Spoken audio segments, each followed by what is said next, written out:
மெய்யே உன் பொன்னடிகள் கண்டின்று வீடுற்றேன் உய்ய என் உள்ளத்துள் ஓங்காரமாய் நின்ற மெய்யா விமலா விடைப்பாக வேதங்கள் ஐயா என ஓங்கி ஆழ்ந்த கன்ற நுண்ணியனே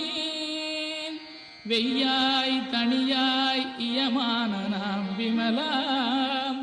பொய்யாய் இணையெல்லாம் போயகல வந்தருளி மெய்ஞானமாகி மிளிர்கின்ற மெய்ச்சுடரேன் எஞ்ஞானமில்லாதேன் இன்பப் பெருமானே அஞ்ஞானம் தன்னை அகல்விக்கும் நல்லறிவே ஆக்கமழகிருதி இல்லாய் அனைத்துலகும் ஆக்குவாய் காப்பாய் அளிப்பாய் அருள் தருவாய்.